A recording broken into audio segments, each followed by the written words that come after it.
Buenas tardes. Quiero saber si me escuchan, si por favor, si Sí, tengo profesor. retorno. Y bueno, Sí, profesor.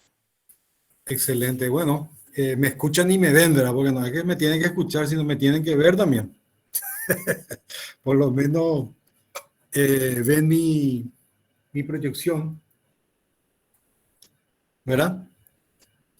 Sí, profe. Sí, Sí, bueno. profesor, se ve. Bueno, entonces vamos a empezar nuestra clase. El viernes pasado dio la arquitecta Teresa Schreiber todo lo referente a fundaciones, ¿verdad? Fundaciones superfluas, o sea, superficiales, mejor dicho, y las profundas, ¿verdad? A nosotros nos interesa especialmente las profundas, ¿vio? Los tipos de pilotes, cómo trabajan, inclusive mostró video y terminó con tubulones y ahí terminamos la parte de fundaciones. Nosotros ahora entonces vamos a entrar en la parte de, como está acá en la presentación, de las estructuras portantes, ¿verdad? Ya del suelo ya vamos surgiendo para arriba, vamos saliendo a superficie. Entonces, vamos a hablar un poquitito de las estructuras. ¿Cómo conocemos la misión de las estructuras portantes? Como dice ahí, portantes, es la de recibir, transmitir las cargas a los cimientos, ¿verdad? La estructura recibe las cargas y transmite los cimientos y, lógicamente, el cimiento transmite toda esa carga al suelo. Por eso es lo que estuvimos viendo anteriormente, estudio de suelo, dimos ahora fundaciones y ahora estamos viendo la estructura. O sea, le estamos siguiendo al origen de las cargas y las cargas provienen justamente del peso propio del edificio, ¿verdad? Las cargas propias y hay otros factores también que ejercen sobre la estructura y son las presiones del viento, empuje de tierra, las cargas de las personas, objetos, etcétera. Y hay dos formas de transmisión de las cargas. Dos formas de transmisión de las cargas de la estructura, ¿verdad? La estructura transmite de dos formas las cargas. Una es, como vemos acá en la pantalla, cuando son absorbidas y transmiten, básicamente, entonces dijimos, en forma repartida. Es esta, ¿verdad? Todas las cargas, estos son muros portantes que reciben todas las cargas del edificio, todos los muros en sí, ¿verdad? Las perimetrales y todas las interiores, ¿verdad? Y en ese caso las cargas se distribuyen uniformemente en forma lineal, ¿verdad? A toda por eso dijimos muros de carga, muros portantes, y las cargas se transmiten todo en forma lineal sobre las paredes. Y estas a su vez entonces transmiten a los cimientos, siempre el cimiento el último en recibir y en cuanto a la parte edilicia, ¿verdad? Y el que recibe todito es el suelo. Y la otra forma es esta, que es la que más conocemos nosotros a simple vista, especialmente cuando salimos a la calle y vemos una edificación, vemos la construcción de estructura entramado, que es una forma de distribución en forma aislada y puntual. Esto, por ejemplo, en planta lo que está mostrando es que acá tenemos dos losas y los pilares, ¿verdad? Y las flechas están indicando la dirección de las cargas, o sea que las cargas de las losas se transmiten a las vigas y las vigas transmiten a los pilares en esa secuencia. Entonces, las cargas son conducidas por las vigas, ¿verdad? Que se ven acá en perspectiva, y esas vigas transmiten esa carga directamente a los pilares, ¿verdad? Y esta a la fundación. Y antes de entrar vamos a, mejor dicho, vamos a ir mirando el primer caso que la estructura, la distribución de la carga se hace en forma de paredes de carga, ¿verdad? Estructura a base de paredes. Y hay algunas cosas que tenemos que tener en cuenta, por ejemplo, de que en estos casos de las paredes, no hay que engañarse al decir paredes portantes, que solamente la pared nomás recibe toda la carga. No, ahí trabaja en forma conjunta las paredes, los techos y el piso, ¿verdad? Las paredes, los techos y el piso. Y si analizamos las paredes, como está acá en la figura, sobre las paredes como generalmente son de mampostería, ¿verdad? Estas trabajan solamente prácticamente a la compresión, lo que trabaja bien, pero a la tracción no. Entonces, ¿qué sucede? Que cuando las paredes están construidas con materiales que no posean resistencia a la tracción, como las mamposterías, tenemos que tener en cuenta que hay una especie de deformación que se hizo sobre las paredes. Esa deformación es el vuelco o el pandeo, ¿verdad? Y para contrarrestar eso, tenemos que analizar un poco la esbeltez. La esbeltez no es otra cosa que la relación entre ancho y alto, ¿verdad? Es muy importante. Ustedes imagínense una pared más delgada y más alta, más deformable, ¿verdad? Una pared más chopeta, más baja, con mayor espesor, tiene mayor estabilidad. Y bueno, entonces, si analizamos un poco así las cargas en forma individual, tenemos que quedarnos detenidamente a ir analizando cómo se pueden deformar. Y acá está mostrando la deformación de esas paredes. Por ejemplo, está una pared individual donde tiene esa tendencia al vuelco, como está marcando acá las flechas. Y entonces, para evitar el vuelco, se recurre a los arriostramientos, ¿verdad? Arrostramiento que generalmente suelen ser otras paredes perpendiculares a ella. Acá, por ejemplo, nosotros salvamos en este extremo con este arrostramiento. No es suficiente porque acá en el otro extremo se puede volcar. Entonces se recurre al siguiente arrostramiento. Prueba de ello son las murallas que ustedes habrán visto que siempre tienen unas pilastras cada ciertas distancias. Como por ejemplo esta acá se verá. Supongamos que esta es una pared y para evitar su deformación o su vuelco se le van colocando a distancias prudenciales entre 2 a 3 metros las pilastras que sirven justamente para contrarrestar el vuelco, ¿verdad? Cuando tenemos ya paredes que encierran espacios como esto, ¿verdad? Entonces, todos trabajan ya en forma conjunta, ¿verdad? Tanto las verticales, tanto las transversales como la longitudinal. Y así también se le da participación al arrozamiento superior e inferior que constituyen, ¿verdad?, los techos y los pisos. Me interrumpen nomás si es que por ahí tienen alguna duda. Bueno, recapitulando lo que habíamos dicho, y lo que nosotros prácticamente, si decimos que trabajan todo en su conjunto, tanto las paredes como el piso del techo, entonces estamos hablando de una caja. La caja está formada por las paredes y piso y constituye la forma básica de las construcciones macizas de varios pisos y permite la utilización de paredes relativamente delgadas. ¿Por qué? Por ese arrastramiento.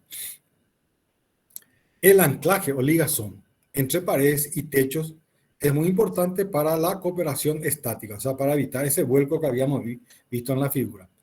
A mayor rigidez de planos y sus uniones, mayor economía en dimensionamiento. O sea, lo que quiere decir, nosotros siempre estamos buscando que las paredes sean de menor espesor posible, ¿verdad? Porque siempre se le da, como le dije al principio, siempre se le da más crédito de estabilidad cuando tenemos una pared de mucho espesor, ¿verdad? No es la misma cosa tener una pared de 15 con una pared de 30 por el tema de su estabilidad. Tenemos que tener en cuenta también que, hablando así de las paredes macizas, de que no son macizas en realidad en todo su esplendor, porque cuentan con vanos. Los vanos que son los agujeros en las paredes que permiten traspasarlo, una persona puede traspasarlo o permite también esa integración exterior e interior. Entonces, para que trabaje esto en forma íntegra, como dijimos que este es una forma de la forma de repartir en forma lineal de las cargas, entonces se suele recurrir a la viga cadena. La viga cadena se ubica entonces en la parte superior de los vanos, por eso ustedes han de ver cuando se están levantando una pared que llega a cierta altura, cuando se llega a la altura del dintel, ¿verdad? El coronamiento donde va el marco de la puerta, se suele hacer un embarillado, o sea, o bien colocarle directamente un encadenado. Un encadenado es una viga cadena, es una viga, ¿verdad?, que tiene armadura y hormigón. En última instancia se hace una pared armada donde se pone varilla entre las puntas de los ladrillos, ¿verdad?, en la primera y en la segunda hilada. Bueno, entonces de esa manera trabaja todo en forma lineal como lo requiere este principio de la carga de las paredes portantes. Bueno, lo que estamos mirando acá es justamente cómo vamos contrarrestando esas deformaciones. Y lo de la caja prácticamente es la resultante ya es esta última figura, ¿verdad?, donde vemos acá como una hoja la no tiene ningún acrostamiento se puede deformar y al final, haciendo prácticamente el principio de la caja, se llega a evitar la deformación con la participación del techo y del piso, ¿verdad? Y otra forma, cuando tenemos ya así edificios en varios niveles, por ejemplo, que tengamos unas paredes longitudinales en altura, ¿verdad? La manera de evitar la deformación de estas paredes longitudinales de carga es colocando paredes transversales, ¿verdad?, como adiestramiento, como está indicando acá la figura. Porque esto así, como está, se deforma y puede volcarse, y colocando las paredes en forma transversal, evitamos ese vuelco. Lo mismo sucede cuando tenemos paredes de carga transversales, ¿verdad? Transversales en el sentido de la forma del edificio. Entonces, con la presencia de los pisos en forma longitudinal, ¿verdad?, entonces nosotros evitamos ahí su deformación. Siempre caemos en la regla de la caja, ¿verdad? La regla de la caja que trabaja, reitero, en forma integral, las paredes conjuntamente con el techo y el piso. Hay algunas reglas, hablando de reglas elementales. Vamos a ver si este se puede aumentar un poco más.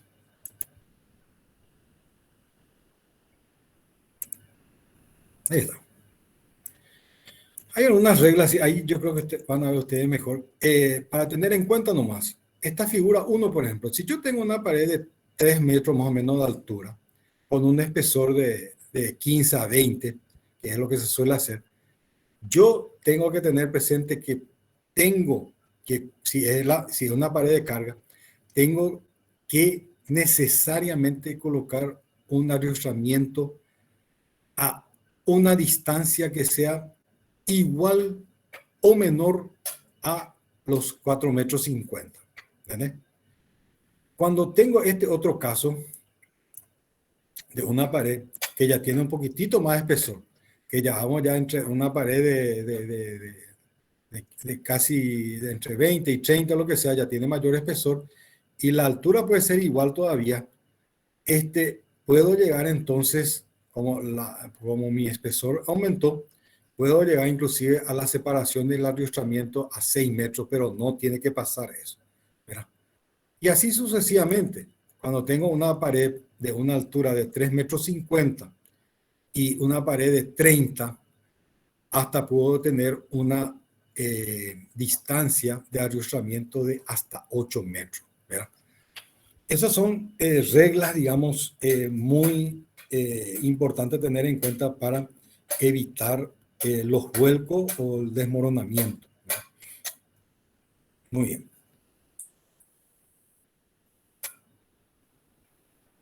Bueno, antes hasta acá entonces llegamos a la parte de pared, de estructura a base de paredes de carga o paredes portantes. Ahora estaríamos entrando entonces en este otro tema que es las construcciones de entramado, ¿verdad? O lo que se suele llamar es construcciones en esqueleto también.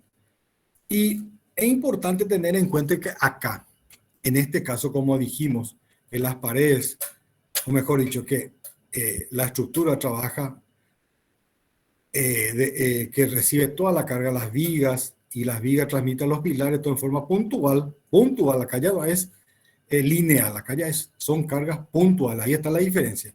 Entonces, ¿qué es lo que sucede? Sucede el fenómeno de que las paredes verticales ya son de simple cerramiento, no tienen ninguna carga, entonces nos da la posibilidad, como vemos en estos edificios, grandes ventanales, grandes aberturas, etcétera, etcétera. ¿Por qué? Porque no tienen ninguna carga que soportar, salvo su propio peso. Entonces, esa es una de las ventajas que nosotros le estamos liberando en el caso de las construcciones de entramado a las paredes como su función de carga, y le damos solamente de cerramiento. Y el cerramiento, como dijimos, que como no es de carga, puede ser un paño de vidrio tranquilamente sin ningún problema, ¿verdad? Y otra ventaja como arquitecto es, al liberar las paredes, las cargas, lo que tenemos también es lo que se suele llamar una planta libre. Grandes espacios, que es justamente lo que nos toca ahora nosotros de buscar estructura de grandes espacios, de grandes luces. Y entonces, al tener ese espacio libre, tenemos esa libertad de los arquitectos de organizar internamente con divisorias la organización de los espacios. Esa es otra ventaja, porque ustedes saben bien que si son paredes de carga no puedes demoler nomás. No, se respeta. Si son paredes de carga, se respeta. Eso tiene que tener muy en cuenta usted cuando les toca hacer alguna refacción, alguna modificación en alguna obra donde le dice, vamos a echar esta pared. No, no, no. Tenés que revisar si sobre esa pared no está cargando el techo u otra cosa, y si es una pared portante. Entonces, si no tiene ninguna carga, sí podrían echar con mucho cuidado, ¿verdad? Que tiene todo un procedimiento también, que no es así nomás echar la pared. Hay que colocar lógicamente unos dinteles, y debajo, después de colocar esos dinteles, recién se hace la abertura. Muy bien, eso como consejo aparte, nomás cuando les toque ahora en la vida profesional. Otro tema de las ventajas de esta construcción de entramado está en su constitución, que generalmente están conformados por materiales muy resistentes, muy duros, y que son el hormigón. Y como si fuese poco que el hormigón lo es, tiene tanta dureza como una piedra, también se le incorpora las armaduras, y ahí lo que se llama hormigón armado. Al hacer el hormigón armado, entonces nosotros estamos solucionando. El hormigón soluciona la parte de compresión y las armaduras solucionan la parte de tracción. O sea, nos permite una elevada resistencia por los materiales que poseen, ¿verdad? Como en este caso el hormigón armado. ¿Y qué trae como consecuencia? La reducción de las secciones, ¿verdad? Se reduce considerablemente las secciones de la estructura, tanto pilares, vigas, losa, ¿verdad? Al reducir su sección, ¿qué es lo que hace? Se hace menos costoso, ¿verdad? Porque siempre el costo está relacionado con el peso del edificio. Y se acuerdan que en el caso anterior de las paredes portantes, era que generalmente eran vetustos, eran de gran envergadura. ¿Por qué? Porque tenía que mantenerse firme mediante su espesor. Acá ya no importa el espesor, porque las paredes están liberadas de esa carga. Y como yo les dije, si hacemos la estructura de hormigón, nos permite reducir el peso propio de la estructura sustentante.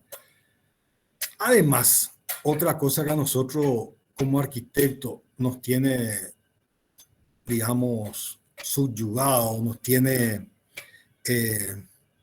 ¿cómo se podría decir? Ya un término así más elegante, es como nosotros somos organizadores de espacio y de forma.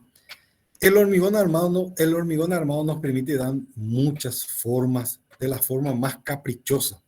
En cambio, el anterior, otra vez vuelvo a insistir, generalmente suele ser reticular, suele ser de formas cúbicas. En cambio, con esta estructura de entramado, y especialmente con la construcción del hormigón armado, entonces el arquitecto puede volar con su imaginación para tener diferentes formas. Y hay dos formas de la construcción de esta estructura de entramado. Una que son las in situ y las prefabricadas. Vamos a ver primero lo que son las in situ. In situ significa las que se hacen en la obra misma. Entonces, vamos a empezar justamente por lo que habíamos dicho de las formas y es el encofrado. ¿Qué es el encofrado? Sirve para recibir la armadura y el hormigón, ¿verdad? Generalmente el encofrado es de madera, se tiene que humedecer antes de la colocación del hormigón, lógicamente porque si no va a absorber todo el agua del hormigón si la madera está muy seca. Si el encofrado es de madera, ¿verdad? Porque también puede ser metálico, según la situación y según los requerimientos. Además dice, se dispondrán de tablas y juntas que forman el libre entumecimiento sin que se originen esfuerzos y deformaciones anormales, así que debe salir la pasta del cemento. Bueno, entonces son condiciones que debe reunir el encofrado. La superficie interior del encofrado tiene que estar limpia. En el momento del hormigón, no, siempre por eso se hace una limpieza, aparte de echarle mucha agua, generalmente mangueras a presión, con agua a presión para sacar todas las suciedades, ya queda húmeda y queda limpia también el encofrado antes de cargar el hormigón. Los costeros, que son los costados, y el fondo de hormigón también deben retirarse transcurrido ciertos plazos. Por eso que en el momento de su construcción, eso ahora vamos a mirar ahora más adelante con la figura de qué son los apeos, las cimbras, y se van desencofrando en tiempos diferentes. Por eso que es importante que en el momento del hacer el encofrado, que tienen a hacer los carpinteros, ellos hacen de tal manera de que se puedan ir desencofrando por etapas. Se sacan primero los costados de las vigas, por ejemplo, y último se sacan los puntales, que es el que está sosteniendo todo después de un fraguado conveniente. Bueno, acá por ejemplo tenemos, no sé si ustedes están viendo, acá tenemos un encofrado para una viga, ¿verdad? Una viga, y estos son los puntales. Esto que se ven acá son los puntales y tiene unos cabezales, unos travesaños acá que sirven justamente para sostener, ¿verdad?, a la caja, porque esto es una caja prácticamente, y estos son los costados. Y acá arriba están los apeos que, como yo le dije, se carga todo esto y de tal manera que el carpintero hizo para que se vayan sacando las tablas primero, porque las tablas son elementales para los carpinteros, porque ellos ni bien sacan todo su encofrado, ya están llevando a otra obra, por eso no pueden dejar mucho tiempo en la obra, y generalmente esto encofrado, especialmente la parte de los puntales y la cimbra, que es la que sostiene las losas, están hasta 20 días hasta que se endurezca bien recién. Después se saca el encofrado. Acá se ve también que en la parte inferior del encofrado hay unas cuñas. Esto es muy importante que estén siempre bien fijadas. Lógicamente que estos puntales, ¿verdad?, estos puntales tienen que estar sostenidos sobre una base sólida y firme. Ojo, mucho ojo con eso, señores, que estos puntales es lo que antes del cargado del hormigón se tiene que revisar bien para evitar accidentes, porque si el puntal falla, basta que uno falle, ya hay un efecto dominó para que se venga todo abajo el encofrado. Bueno, este otro encofrado, pero ya es de los pilares. Acá tenemos un encofrado de madera, ¿verdad? Que tiene otra construcción, ¿verdad? Y este ya es un encofrado metálico, lógicamente, para tener una terminación más de acuerdo, ¿verdad? A la exigencia, porque de repente uno quiere tener una terminación con cuñas, estrías o lo que sea, entonces hace un encofrado de, de metálico, ¿verdad? Para evitar eso. Bueno, estos ya son plazos de desencofrado, eso también es relativo en el sentido de que hay también, ¿cómo te voy a decir? Hay elementos o aditivos que se llaman para poder evitar, o mejor dicho, para poder aumentar la dureza del hormigón en un tiempo mucho más corto. Entonces, se recurre a estos aditivos, entonces en vez de desencofrar en 20 días, se desencofra la mitad en 10 días, ¿verdad? Pero por lo general, entonces, se suele hacer lo convencional es en 20 días, es el desencofrado de la totalidad. Bueno, de los encofrados ahora vamos a pasar de las armaduras. ¿Se acuerdan ustedes cuando dimos las primeras clases en que el arquitecto era el coordinador de todas las tareas? Y esto mismo es lo que ocurre siempre, por ejemplo, en esta estructura, nomás lo de hormigón. Todo tiene su etapa. Primero entran los carpinteros. Bueno, primero se hacen las fundaciones, ¿verdad? Primero se hacen las fundaciones, los arranques, los pilares. Después entran los carpinteros para hacer los encofrados. Y después entran los armadores. Los armadores son los que van colocando en el encofrado las armaduras. Y esto también tiene ciertas técnicas, ¿verdad? Que dentro de ese encofrado no tiene que haber arena ni grasa, y también se deben tomar las posiciones de que esas varillas no sufran ninguna modificación en su posición en el momento de cargado, porque el hormigón en sí tiene un peso propio muy elevado, y si uno no toma la providencia de que las varillas no cambien de posición, entonces se puede llegar a tener unas estructuras deformadas. Ustedes saben que las varillas son de hierro y son oxidables, entonces tiene que estar recubierto de hormigón. Si las varillas no se toma esa precaución y se carga y queda en contacto con el encofrado, al desencofrar, lógicamente, uno va a tener a la vista a las varillas, y eso con el tiempo va a oxidar, y al oxidarse va perdiendo resistencia. Entonces eso es muy importante, y las armaduras generalmente, como dijimos, in situ, se hace ahí al pie de la obra, sobre barriquetas. Se ponen unas barriquetas y unos caballetes, y sobre eso van trabajando los armadores, van de acuerdo, se les pasa unos planos de armadura y ellos van cortando y van preparando con los estribos, que yo voy a ir mostrando más adelante.